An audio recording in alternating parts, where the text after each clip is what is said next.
So I'm trying to remember how to be a philosopher because I've been doing public stuff. I actually was just on BBC Radio this morning. It was like super fun. I got the instruction. The presenter looked me straight in the eye and said, there were two of us who did games. She's also a gamer. We had another person who is a journalist, the Guardian's journalist who just written about Nintendo. And she looked at me and she said, remember, almost all of our listeners are 65, retired, and don't know what a video game is. So we had to talk. So what I want to do today is talking some of the main ideas of this book, which is kind of blended together a bunch of things I'm working on. And then I want to expose they're basically technical things that I think that had to be cut out of the popular version of the book. So I want to give you some of that. And then there's a bunch of new projects that I have that are coming out of it. And they're all like this enormous mulch of interesting maybe ideas that we can talk about. So hopefully in this, I'll tell you where it's going and what more overtly philosophical things might come out of this. So that book, The Score, comes out of two streams I've been thinking about. One is a lot of work on the philosophy of games, thinking about how, in particular, scoring systems are the central element of the medium of game design in that they specify motivational structures. And then another bunch of work I've been doing on value capture, where value capture is when your values are rich and subtle and you get put in a social or technological environment that gives you a simplified version, and the simplified versions take over. Importantly, it's not just perverse incentives, because we're not simply talking about a space where you're being incentivized by a metric. We're talking about the transfer of that incentive to a core guiding value. One of the crucial ideas in the value capture stuff is that most of the time when you use a metric and when a metric offers you an incentive, you can trade off between the incentives that are offered to you and your other values. But if the incentives start to shape your core values, you lose the standpoint from which you can reflect on the value of the metrics. So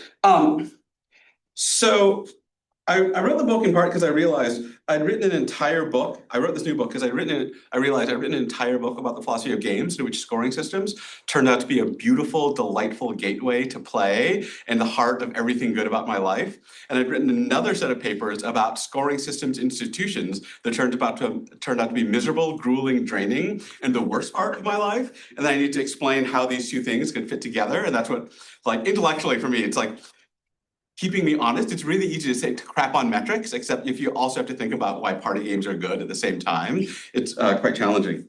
So what the book also pushed me to do was to generate a general theory of scoring systems. So in the book, what I offer is a scoring system is a social system that's designed to generate a singular judgment and enter that into some official record. A quick way to think about it is that a scoring system is a judgment convergence automator, right? One thing I realized was when I was writing my first book about games, I had been over-obsessed with board games, and I assumed that all games had scoring systems, and now I realize they do not. So here's a crucial example for me. So skateboarding in the wild does not have a scoring system. You can decide to go skateboarding and not settle on a form of judgment. You can even decide that you're competing and not settle on the terms in which you're competing. And even if you specify we're competing for coolest trick, there might be different senses of cool. Different people can adopt their own sense of cool, and different people can walk out of the process with a different judgment about what mattered. And that's okay, that's fine. Nothing went wrong, right? Similarly, I used to throw a dinner party series where everyone showed up with a random ingredient, and three of us got really drunk and tried to cook an improvised dinner and tried to cook the best dish. And there was often radical non-convergence on what counted as the best dish, but that was fine. All the value there was to be had in that activity was had without a convergence, right? One of the things we see is in a lot of the social systems, you get a shift when the system turns official. So when skateboarding enters ESPNX or the Olympics, you need to make a judgment process. You need to render a more official judgment. One way to do that is to install judges, like someone who enters an artistry score for figure skating, but that's not actually what happens in most circumstances. In most circumstances, there's a change in the topic of what we target in order to make it easier to get a ready convergence of judgment. So in skateboarding, kind of on-the-ground natural skateboarding is more about style and flow and expressiveness. And in ESPNX, it becomes about height and number of flips, right? Because that's easier to get, it's easier to get a convergence of judgments. You might think of scoring systems as kind of like automated convergence generators, right? We agree to the system, and then once we agree to the system, the rules take over, and we have agreed to all enter the verdict. For those of you that do fill language, here's something that isn't in the popular book. I think they're automated systems to enter things into the common ground. It's unsurprising that David Lewis, right, when he's trying to introduce the notion of a common ground, he calls it a scorekeeping game. What the score is the public register that we can all look up at, right? And so the thing I became interested in was to notice that not all scoring systems need to change the topic. You could have official art judges who like just give a score depending on their sense of how beautiful things are, but you often get a shift of topic matter. Here's my favorite example, and it got cut from the book because too many people thought it was gross, but I'll give it to you. But I'm warning you, it's disgusting. So while I was researching the book, I discovered that there is extensive sociological and anthropological literature on pickup artist culture. You know, pickup artists, people that compete for sexual success. And you'll note that the term in pickup artistry is scoring, right? We know that's the term. And one of the interesting things about pickup artist culture that I discovered is there's a very particular character to the kind of things that pickup artists compete for. Number of sexual acts in an evening or a month, number of phone numbers collected, speed from meeting someone to a sexual encounter with them. Here's something they don't compete for, which will probably be obvious. They don't compete for quality of romantic relationship. And then I read in the sociology, this is the thing that truly blew my mind. So Eric Hendricks, a sociologist who spent a lot of time studying pickup artist culture, says that a general feature of pickup artist culture is the directive to no longer seek pleasure, because that just gets in the way of upping your score. Hopefully it's really clear that the basic tension is that the things that people do actually compete for in pickup artistry are the things that are publicly validatable, accountable, and to use a different kind of language, transparent to measure, right? And the thing I had thought that pickup artists would turn out to be evil, but at least having a good time. But what turns out is so much worse. They're not even having fun in the name of transparency and automated comparability, right? And one way briefly to put this book is that I'm worried that in different ways we are all pickup artists about learning outcomes, about citation rates, about H-index, about the ranking of your university, right? So a lot of this book comes out of the suspicion, trying to figure out what exactly is the character of. So my original theory had been that the problem with value capture is that it's involuntary. And that was obviously wrong because many of the clearest cases, Fitbit, Duolingo, Twitter, are cases of very conscious, self-aware taking on of something, often explicitly to improve your motivations, right? So it's completely consensual and voluntary. So I started thinking that the problem is best described as an outsourcing, where the problem of outsourcing, when it's a problem, is not non-voluntariness. Outsourcing is often voluntary. It's the kind of inflexible, prefabricated character of the thing that you're outsourcing to. So I've been looking for an account of what's going on exactly, why value capture might be systematically problematic and why institutional metrics might systematically be bad as values.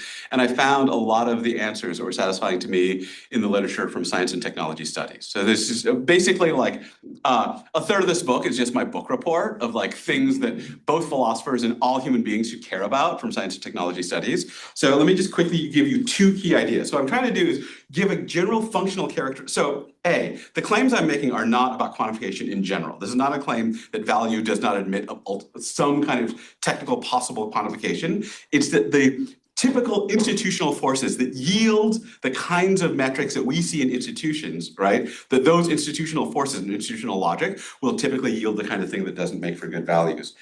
So one key idea is from Theodore Porter. So Theodore Porter is an intellectual historian who is profoundly, so what I'm going to talk about is going to be from historians and anthropologists, but it's going to sound familiar to a lot of people in the room. Trust in Numbers, Porter's book, is a history book that has over 100 Ian Hacking citations. So what Porter ends up saying is that he's interested in why politicians and bureaucrats systematically prefer quantitative justification, even when the metrics are known to be bad. His answer is that there's a different rule that qualitative modes of justification and quantitative modes of justification are good at different things. And the problem is when we compulsively reach for the quantitative, even when it's inappropriate. His characterization is that qualitative modes of justification are rich, open-ended, dynamic, and context sensitive, but they travel badly between contexts because they require a lot of shared background knowledge to understand, and they don't aggregate easily, and their non-aggregability is related directly to their open-endedness. So obviously it's really hard to, so think about written responses to student papers, right? I can address a lot of dimensions, and it doesn't automatically aggregate. And part of the reason it doesn't aggregate easily and automatically is precisely because I can talk about one student's rigor, and I can talk to another student about their creativity, and you can talk to the student about, the balance of clarity with structure.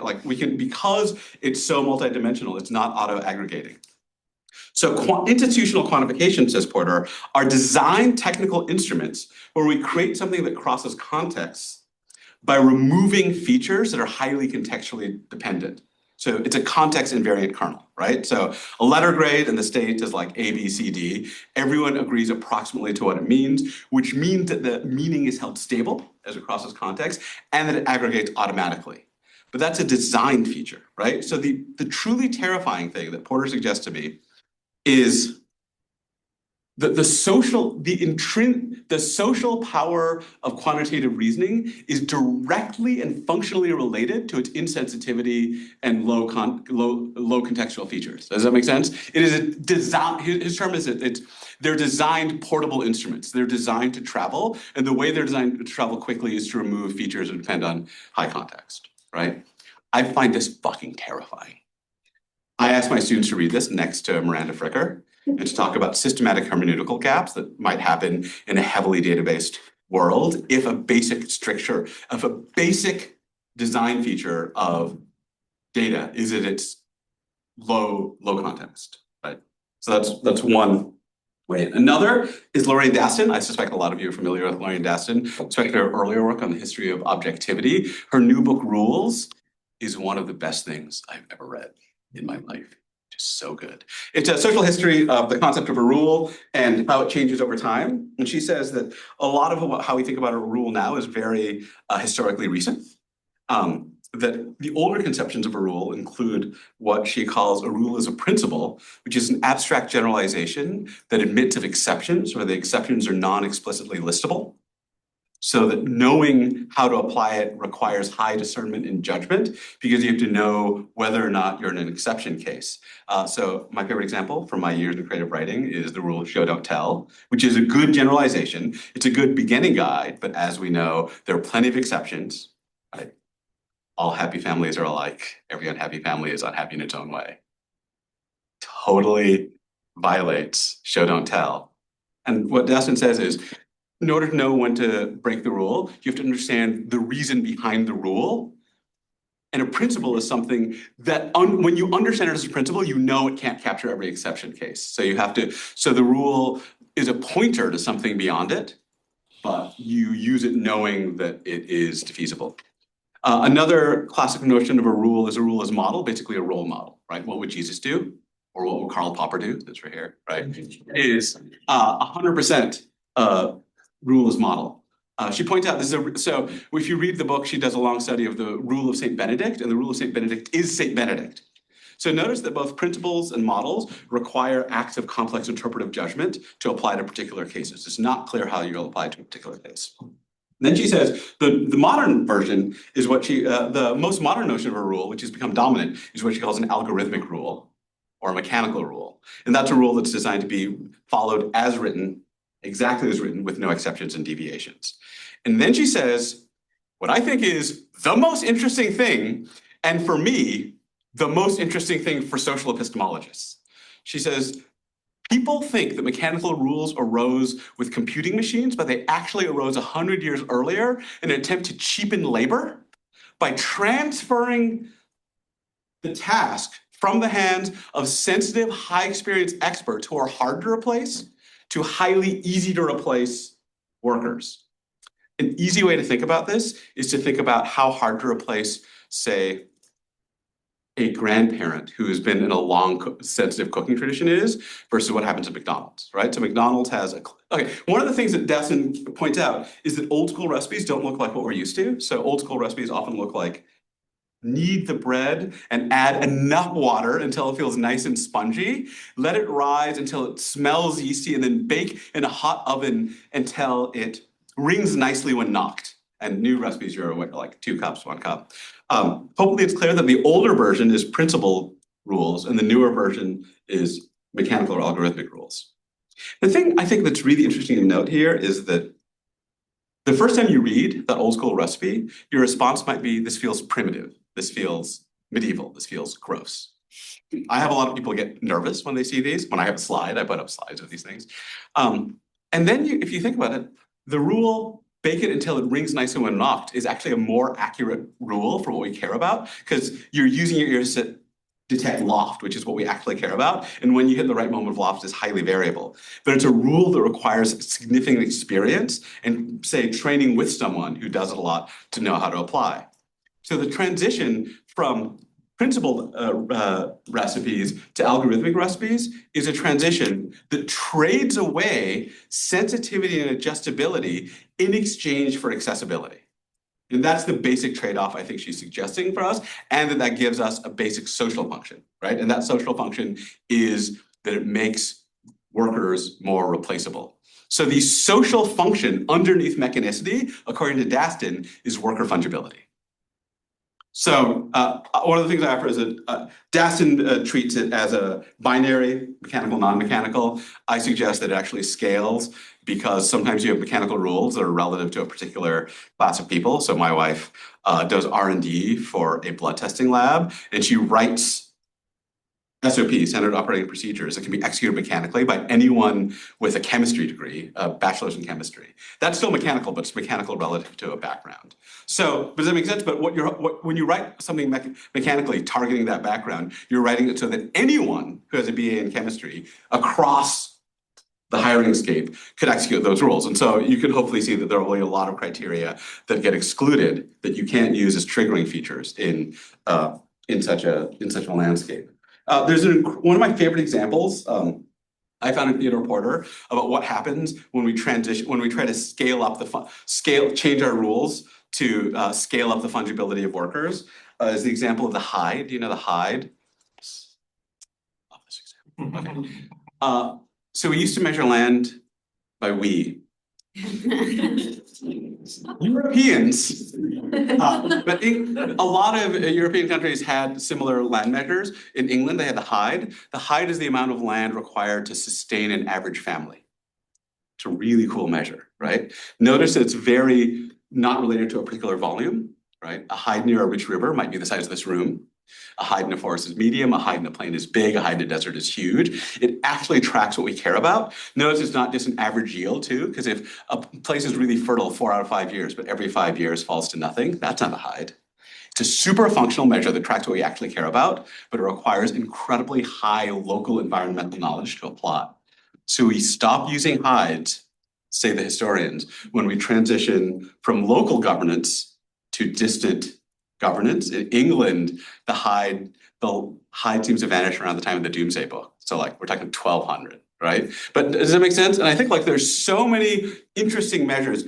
Think about in the background, the trend fights between different kinds of grading rubrics, right? Like which ones, the whole point of a kilometer or an acre is that it's not that anyone can measure a kilometer or an acre, but someone trained in a surveying college from anywhere can apply a kilometer or acre anywhere. You don't need to know intimately a local ecosystem, right? So that's the material from the book. And one of the things that I'm really interested in is basically the degree to which these two analyses, so the Porter-Daston view is basically that a significant constraint on the kinds of things that we can gather data about is that the criteria for what we're counting or targeting be pickable up with low contextual background knowledge and with highly replaceable workers across relativized to some group, right? I think you can use this as a conceptual diagnostic tool. So question, to what degree are we in the grips of a 500-year or more long large-scale conceptual engineering project in which our basic folk metaphysics and our basic conceptual landscape have already been recontoured to meet the demands of Daston and Porter style decontextualized mechanical processing, right? To what degree do the concepts that we use now, have they been changed so that they're easier to apply? So here's an example, and I think this actually, I like this example because it shows you the upside of mechanicity. You might think an adult was someone that was intellectually and emotionally mature.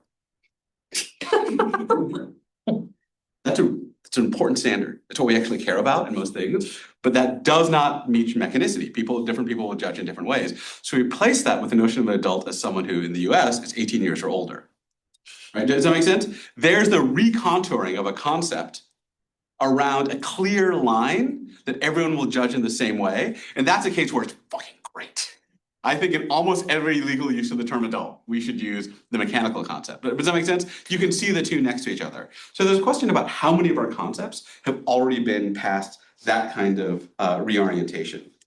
In the background, okay, so that's mostly the book, and I just want to talk about some new thoughts using this idea that we can use Daston and Porter as diagnostic tools to understand why our concepts are the way they are.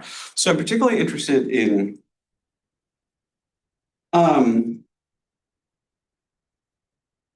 examples. Okay, I'll just give you two. There's a bunch more, but I'll give you two possibilities, and I'll stop so we can talk, because I would rather talk with you all. So, actually, no, let me give you three examples. One is slightly distant.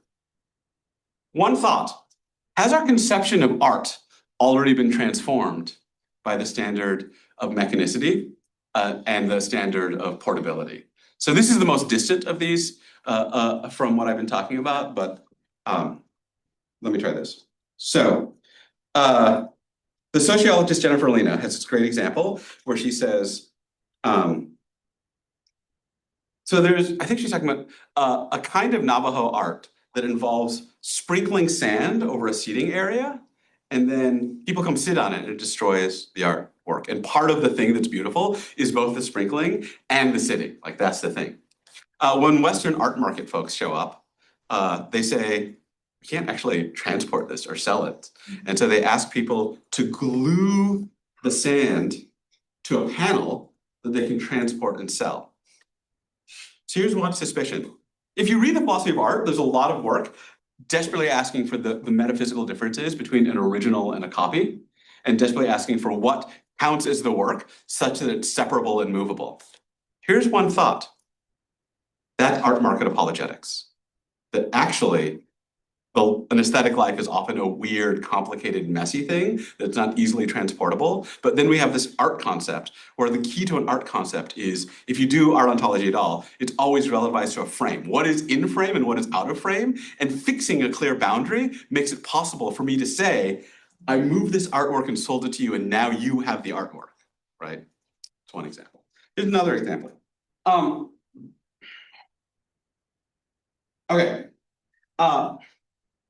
So Helen Rose is a incredibly interesting legal scholar. She's not a philosopher of law, a law school professor. And she has this beautiful paper called Crystal and Mud and Property Law. I found out about this by someone that hangs around here a lot, Jonathan Gingrich. I think a lot of you know Jonathan.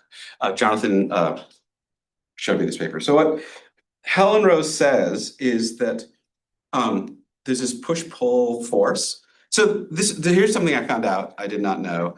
In a lot of legal scholarship, there's an essential idea that the state's primary function is to keep a property registry, right? That what the state does is it sets what properties are held by who in order to enable exchanges. What Helen Rose says is a lot of kind of natural, pre-bureaucratized landholding concepts are very unclear. A lot of it's like, You live here, you live there, there's a river, we both get to use it. There's this grassland and mostly I use it, but when things are tough, everyone can use it. Like it's very not well-bounded, very multidimensional. Often you have to live there for a really long time to know what everyone's rights are, like the rights often look like. In wet years, I get to use this river myself. In medium years, the whole village gets it. In really dry years, everyone in the landscape gets to use the river, right?